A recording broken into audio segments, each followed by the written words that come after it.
ठीक है guys, Godzilla versus Kong यानी कह सकते हैं गॉडजिला एक्स कॉन्ग का न्यू एम्पायर की मूवी के बारे में बात कर लेते हैं। जहाँ पे कहा जाए तो मूवी जो है गॉडजिला एक्स कॉन्ग जो 2021 में आ चुकी है, यानी कि 3 साल पहले आ चुकी थी, उसी के सीक्वेंस में ये चल रही है। जहाँ पे गॉडजिला और कॉन्ग के बीच में हमने पहले ही काफ़ी fighting sequence Godzilla x Kong movie में देख चुके थे।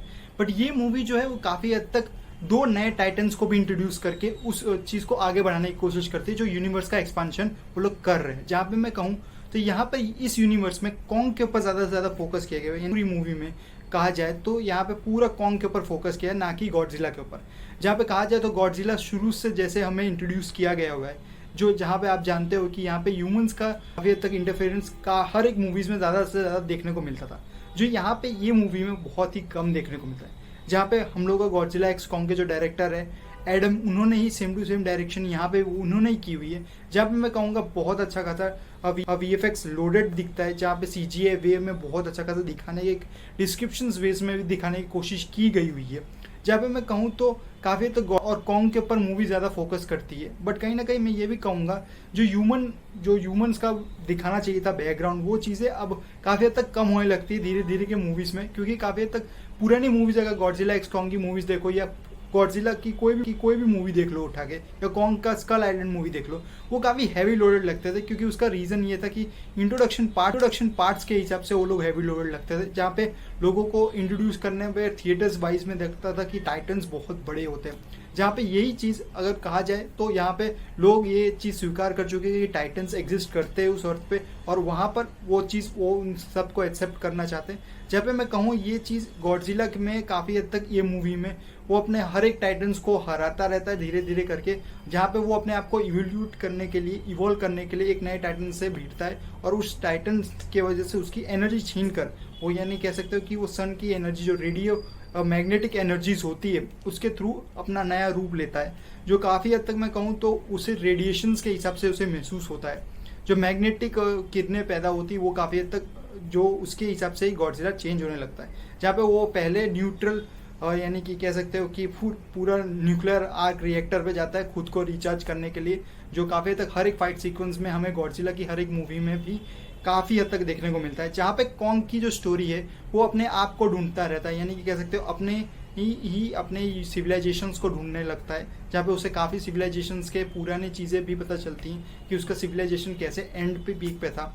जहाँ पे स्कल हमें विलन के तौर पे दिखाया गया और शीमो का कैरेक्टर, जो काफ़ी हद तक देखा जाए तो दोनों के कैरेक्टर्स काफ़ी हद तक नए इंट्रोडक्शन पार्ट्स के लिए थे। बट जहाँ पे स्कार जो काफ़ी हद तक मैं कहूँगा तो वो काफ़ी हद तक कॉन्ग के ऊपर ज़्यादा हैवी हुआ। क्यों? उसका रीज़न था क्योंकि उसके बिरादरी को ख़त्म करने पे एक पार्ट उसका भी था काफ़ी हद तक। जहाँ पे कहूँ तो ये काफ़ी हद तक उन ह्यूमंस का काम सिर्फ नॉर्मली कॉन्ग को हेल्प करना था, जो काफ़ी हद तक उन्होंने किया। जो मैं कहूँगा काफ़ी हद तक अगले मूवीज़ में शायद से हमें धीरे धीरे करके ह्यूमंस का पार्ट भी धीरे धीरे रिमूव करते जाएंगे, बट कहीं ना कहीं कनेक्शन बीच में जरूर दिखा रहे हैं कि होलो अर्थ और ह्यूमंस के बीच का नेचर आज के डेट का नहीं है, काफ़ी पुराना रह चुका है। जो काफ़ी तक वो टाइटन्स को बहुत पुराने वक्त तक जानते हैं, यानी कि पुराने ट्राइबल्स जो होते हैं वो उस चीज़ को जानते थे। बट यहाँ पे कहीं ना कहीं कहानी जो है वो बहुत अच्छी तरह इस्टेब्लिश करने की कोशिश ज़रूर की हुई है।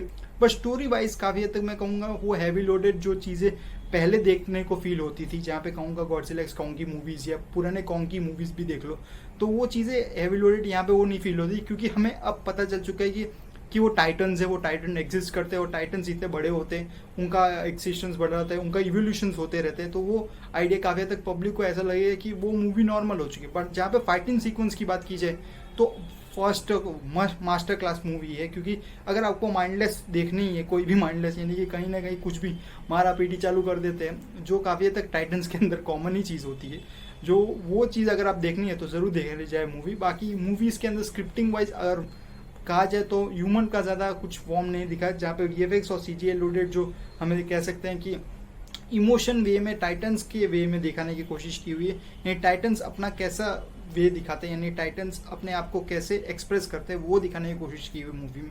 जब उनके फाइट सीक्वेंस के अलावा आपको कॉन्ग के ऊपर का एक्सप्रेशन ज़्यादा से ज़्यादा देखने को मिलता है, जहाँ पे कॉन्ग हैरान भी होता है और काफ़ी हद तक उसके एक्सप्रेशंस के ऊपर ज़्यादा फोकस की गई हुई है मूवी, और उसके ऊपर ही सेंट्रल एक मूवी है। जहाँ पे मैं बहुत अच्छा ऐसा कहूँगा कि आने वाले यूनिवर्स में हमें और कुछ एक्स्ट्रा भी दिखाने की कोशिश की जाएगी, जहाँ पे हमें और टाइटन्स से इंट्रोडक्शन ज़रूर मिलेगा।